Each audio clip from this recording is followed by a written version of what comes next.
melanjutkan kajian dalam kitab Al-Futuhat Al-Madaniyah karya Syekhana Muhammad Nawawi Al-Bantani Al-Jawi.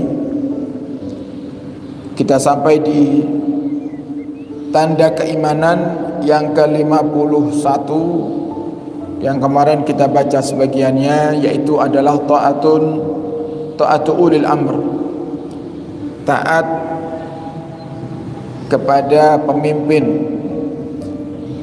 Kemarin sudah kita jelaskan sedikit terkait dengan ulul amr, yaitu pemimpin yang memang perintahnya bukan untuk melanggar syariat Islam, yang perintahnya bukan untuk melanggar syariat Nabi kita Muhammad SAW, maka wajib bagi kita untuk mentaatinya.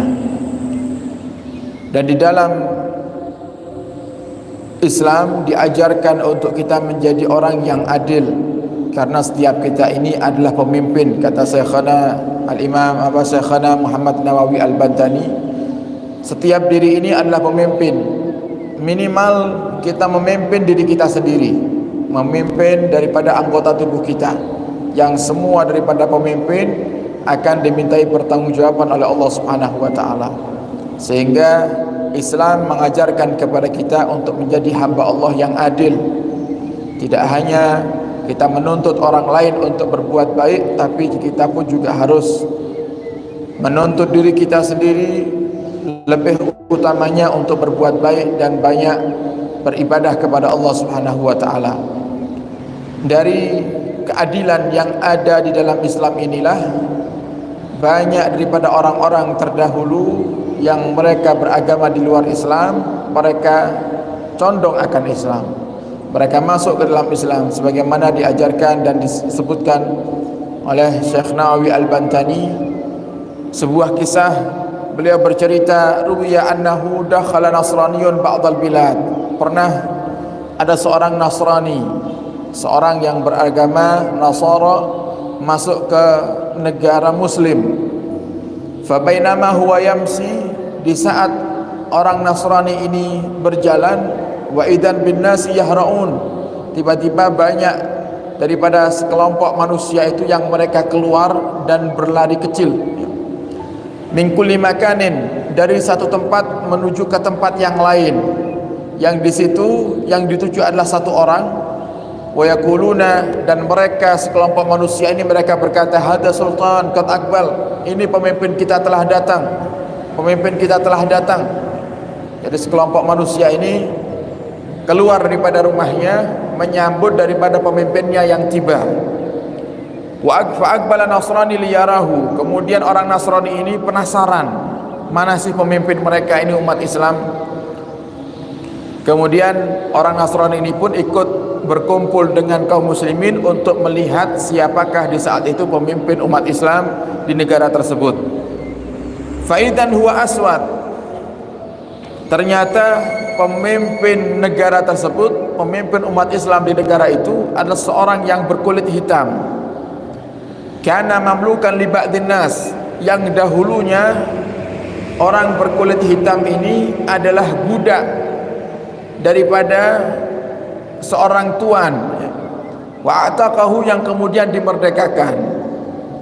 Wa huwa mujaddaul atraf akbahun nasi suratan, dan orang ini, pemimpin ini berkulit hitam dan termasuk orang yang perangainya atau wajahnya bukan wajah yang tampan, bahkan yang akbahun nas suratan, yang paling jelek di antara mereka orang-orang yang berkumpul. Falamma nadhara ilaihi, di saat Nasrani ini melihat daripada pemimpin yang berkulit hitam, berwajah yang tidak tampan, bahkan lebih tampan daripada lebih tampan rakyatnya daripada pemimpinnya, si Nasrani langsung mengatakan, asyhadu an la ilaha illallah wahdahu la syarikalah. Jadi si Nasrani langsung bersyahadat. Dan orang-orang muslim di sekitar itu penasaran. Ada seorang Nasrani lihat seorang pemimpin muslim yang berkulit hitam, kemudian langsung mengucapkan syahadat, masuk Islam. Sehingga mereka orang-orang muslim bertanya, malladzi da'aka ilal Islam wat tauhid, apa yang menjadikan sebab kamu masuk Islam dan kamu mengesahkan Allah Subhanahu wa taala. Faqala, kemudian Nasrani ini berkata, sultanatu hadal abdil aswad, yang menjadikan aku masuk Islam adalah kepemimpinan daripada seorang hamba yang berkulit hitam ini. Fa inni ra'aitu minal muhal, karena sungguhnya aku melihat di beberapa tempat orang-orang yang seperti ini mustahil untuk diangkat menjadi pemimpin. Orang-orang yang apalagi dalam sejarah hidupnya dulunya pernah menjadi budak, yaitu orang yang bukan dari kalangan orang-orang yang napa niku berdarah biru atau orang-orang yang beruang banyak ya. Di tempat kami mustahil orang seperti ini jadi pemimpin, tapi kami sungguh napa niku tersentuh hati kami di saat melihat ternyata di negara Islam, umat Islam masih menjunjung tinggi daripada keadilan, dan mereka tidak memandang daripada kulit, tidak memandang daripada suku. Semuanya jika memang mampu untuk memimpin, diperbolehkan untuk memimpin daripada umat Islam itu sendiri. Fa'alimtu, maka aku tahu dan aku sadar, kata Nasrani ini, annallaha wahidun, sungguhnya Allah itu satu, Allah itu esa, yahkumu bi'ilmihi fi ibadihi kaifa yasa, yang Allah menghukumi hamba-hambanya itu menurut kehendak Allah. Jadi dari kisah ini para hadirin menunjukkan bahwasannya Islam itu agama yang adil. Yang Allah lihat bukan suku kita, yang Allah lihat bukan nasab kita, tapi yang Allah lihat adalah hati kita. Di saat kita punya hati sambung kuat dengan Allah, maka merekalah orang-orang yang dicintai oleh Allah Subhanahu wa taala.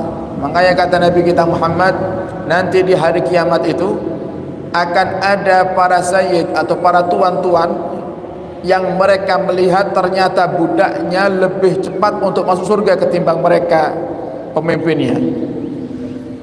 Akan ada nanti golongan orang-orang yang pembantunya lebih cepat masuk surganya daripada bosnya. Nah, ini bukti kalau Allah Subhanahu wa taala tidak melihat daripada derajat kita di dunia para hadirin. Allah tidak melihat jabatan kita, tapi yang Allah lihat bagaimana kedekatan kita dengan Allah, kedekatan kita dengan Nabi kita Muhammad sallallahu alaihi wasallam. Wa hadar an turajjiha nadaraka ala ilmillah fi khalqih. Maka kata Syekh Nawawi Al-Bantani, hati-hati, jangan sampai kamu itu lebih mengedepankan daripada pendapatmu, lebih mengedepankan daripada egomu. Di saat kamu melihat ada orang lain yang mungkin derajatnya di bawahmu, kemudian kau pandang rendah, hati-hati. Kata Nabi kita Muhammad, kemarin juga sudah kita bahas, man yu'minu billah wal yawmil akhir falyarham saghirana wa yuwaqqir kabirana. Dalam hadis lain Nabi mengatakan, laisa minna man lam yarham saghirana wa yuwaqqir kabirana. Bukan dari golonganku, kata Nabi Muhammad, orang yang tidak bisa menyayangi yang kecil dan tidak bisa menghormati yang tua. Jadi kalau kita melihat orang yang masih muda daripada kita, kita remehkan dia, kita anggap wah anak baru kemarin sore, padahal kemampuannya melebihi daripada diri kita. Kemudian di saat kita melihat orang yang lebih tua daripada kita, kita sok-sokan supaya kita tidak diinjak-injak, kemudian kita menyombongkan diri, tidak menghormati yang lebih tua. Maka kata Nabi Muhammad, laisa minna, bukan dari golonganku. Karena golongan Nabi itu, Nabi mengajarkan kepada kita untuk berakhlak. Akhlak nomor satu, adab yang perlu kita nomor satukan kepada siapapun itu. Sebagaimana akhlaknya Nabi kita Muhammad kepada para sahabatnya, akhlak para sahabat kepada Nabi, dan sahabat kepada para sahabatnya, itu sebuah pendidikan yang Nabi tanamkan dalam hati para sahabat dan terus turun-temurun hingga ke para ulama-ulama kita, guru-guru kita, hingga sampai detik ini para hadirin.